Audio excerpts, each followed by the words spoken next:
Hello বন্ধুরা, তোমরা কেমন আছো? আশা করি সবাই খুব ভালো আছো। রেহানের দুষ্টুমির চ্যানেলে তোমাদের সকলকে জানাই অনেক স্বাগত। আজ তোমাদের অনেক প্রশ্নের উত্তর দেব, শেষ অবধি ভিডিওটা দেখো। আর কেউ আমাকে ভুল বুঝো না, প্রথমেই তোমাদের থেকে ক্ষমা চেয়ে নিচ্ছি। তোমরা আমাকে প্রশ্ন করেছো, তার উত্তর তোমরা আজ পেয়ে যাবে। এখন দুপুরবেলা খেতে বসে গেছি। এখানে হয়েছে চিংড়ি মাছ দিয়ে আলু পটলের তরকারি, তার সাথে লাল শাক ভাজা আর মাছের ঝোল। তো চলো এখন খেয়ে নিই তাড়াতাড়ি করে। আর কে কে ভালোবাসো এরকম বেগুন আলু দিয়ে পাতলা ঝোল? আমার তো ভীষণ ভালো লাগে। এখন আমাদের চায়ের আড্ডা বসেছে, এখন আমরা চা খাচ্ছি আর সবাই মিলে অনেক গল্প করছি। আর রাতে কি রান্না হবে সেটা নিয়েই ভাবছি। তো ভাবলাম একটু বাজারে যাই, একটু চিকেন কিনে নিয়ে আসি, আর রাতের বেলা সবাই মিলে একটু বিরিয়ানি বানিয়ে খাবো। আর ভাই তো চলে যাবে দুদিন পরে, তো ভাইকে বললাম রাতের বেলা তুই আমার কাছে খাবি। তাই নিচে আজকে বিরিয়ানি বানাবো মামদের ঘরে, মানে আমার শাশুড়িদের ঘরে। তো চলো বিরিয়ানিটা বানানোর প্রস্তুত করি। আর জানো তো এখন ঘড়িতে 9টা কিন্তু বেজে গেছে অলরেডি। আর মাংস বানাতে, বিরিয়ানি বানাতে আমার কিন্তু বেশিক্ষণ লাগে না। আর বাবা তো টাইমে খায়, 10:30টার সময় বাবা খেতে বসে যায়। তাই মাম একটু ভয় পাচ্ছিল, তুই কি পারবি 10:30টার মধ্যে রেডি করতে, বাবার তো খাবে। আমি বললাম এক্ষুনি হয়ে যাবে, 10টা 15-র মধ্যে আমার রান্না হয়ে গেছিলো। আর চিকেন বিরিয়ানি যেহেতু, ওই জন্য সিদ্ধর খুব একটা মানে ব্যাপার নেই। আর কুটুস এদিকে স্টু দিয়ে ভাত খেয়ে নিচ্ছে, কারণ কুটুসকে তো এইসব আমরা দিই না, তাই জন্য। আর এটা মাটন বিরিয়ানি হলে একটু সমস্যা হতো, আর যেহেতু চিকেন বিরিয়ানি ওই জন্য তাড়াতাড়ি হয়ে গেছিলো। ওই দেখো জামাটা ফেলে দিচ্ছে। আমার বিরিয়ানি সমস্ত কিছু হয়ে গেছে, এবার আমি দমে দিয়ে দেবো। আর বাড়িতে বানানো সস, এইটা একটা আমাকে দিয়েছে মাম, আর একটা তিতলির জন্য। তো তিতলিকে চলো দিয়ে আসি। আমার যেই সকল বন্ধুরা আমার পুরনো ভিডিও দেখে এসছো, তারা অনেকেই আমাকে প্রশ্ন করো যে কুটুসকে এখন কুটুসের কুট্টি ঠাম্মির সাথে বা কুট্টির দাদুর সাথে দেখা যায় না কেন। দেখো কুটুস তো বড্ড ছোট। কুটুস হসপিটাল থেকে আসা থেকে, মানে সে আতুর বেলা থেকে কাকিমার কাছে, মানে ওর কুট্টি ঠাম্মির কাছে আর কুট্টি দাদুর কাছেই ও থাকতো বেশিরভাগ সময়। সেটা তোমরা প্রত্যেকে দেখেছো। আর ওর পিপি মানে তিতলির কথা বলছি, ও কুটুসকে খাওয়ানো, তারপর কাকিমা খাওয়ানো, ওকে ঘুম পাড়ানো, ওকে কোলে করে নিয়ে ঘোরা, সমস্তটাই তোমরা ব্লগে দেখে এসছো। আমার এগুলো তো দেখানোর কিছু না, এগুলো সত্যিকারের ঘটনা। কাকিমার অসম্ভব পায়ের যন্ত্রণা নিয়েও কুটুসকে কিভাবে কোলে কোলে নিয়ে এই পার থেকে ওই পার হেঁটে বেড়াতো, কারণ কুটুস কোলে থাকতে ভালোবাসতো। কুটুসকে কোল থেকে নামালেই অদ্ভুত একটা কান্না দিত। আর আমার বাড়ির মানুষগুলো কুটুসের কান্না কখনোই সহ্য করতে পারতো না। তাই জন্য কুটুসকে একদম ছোট্টবেলা থেকে আমার বাড়ির মানুষগুলো যেভাবে আগলে রেখেছে, আজও সেইভাবেই আগলে রেখেছে, আর অফুরন্ত ভালোবাসা দিয়ে রেখেছে। এবার বলি, যারা অনেকেই জিজ্ঞাসা করো, কুটুস দেখো অনেকটাই তো ছোট, ওর এখন বোধ হয়নি। আর কুটুসের মানে কাকিমার কাছে যাওয়াটা বন্ধ হওয়ার একটা কারণ হচ্ছে, বোনের যখন পরীক্ষা, মানে মাধ্যমিক পরীক্ষার সময় ও তো রাত জেগে পড়তো, আবার অনেক সকালবেলা উঠতো।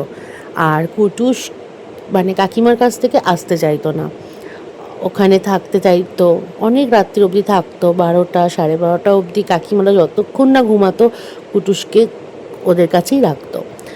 তারপর বোনের পরীক্ষার সময়টা কুটুস কিছুদিন মানে যায়নি, কারণ ওখানে পাঠানো হয়নি, পড়াশোনা যেহেতু বোনের একটু সমস্যা হতে পারে। ওই যাওয়াটা একটু বন্ধ হওয়া থেকে একটু দূরত্ব ওর হয়েছে, এটা অস্বীকার করার কোনো কারণ নেই। আর বড্ড ছোট তো, আর বাচ্চারা দেখবে যাদের কাছে সবসময় থাকে তাদের প্রতি ভালোবাসা জাগে, এটা খুব স্বাভাবিক।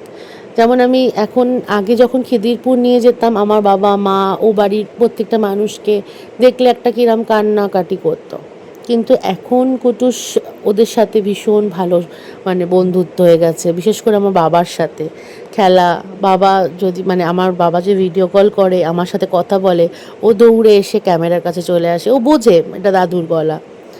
তো সেটাই হয়, বাচ্চাকে যদি কারোর থেকে তুমি দূরত্ব মানে করে দাও না, বাচ্চা সেগুলো ভুলতে শুরু করে। হয়তো অন্যায় আমার আছে, জানি না, হতে পারে অন্যায় আমার আছে, আমি আমি কখনোই তো ওর কাছের মানুষের থেকে দূরত্ব করব, এইটা কখনো হতেই পারে না।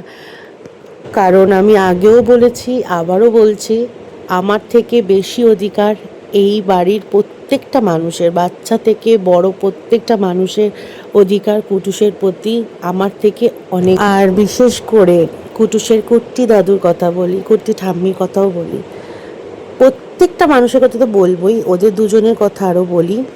ওরা কুটুসের জন্য যা করেছে, হয়তো তোমাদেরকে আমি ক্যামেরার সামনে, আমি তো বলতে খুব একটা পারি না, মানে কখনোই ক্যামেরার মুখের সামনে এনে কথা বলতে আমি পারি না, সবসময় ভিডিওর পেছনেই কথা বলি তোমাদের সাথে।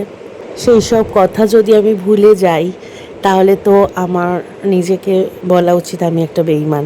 আর আমার শরীরে বা আমার মানে আমার শিক্ষাতে, আমার মা বাবার শিক্ষাতে আমি কখনোই কারোর সাথে বেঈমানি করতে পারি না। হ্যাঁ, হতে পারে অজান্তে হয়তো কারোর সাথে অনেক খারাপ ব্যবহার করে ফেলি, কিন্তু আমি কখনো কাউকে আঘাত দেওয়া বা কষ্ট দেওয়া, আমার এটা শিক্ষাতেই পড়ে না। কারণ আমার বাবা মা আমাকে সবসময় শিখিয়েছে কাউকে কুনজরে না দেখতে, কাউকে ছোট চোখে না দেখতে।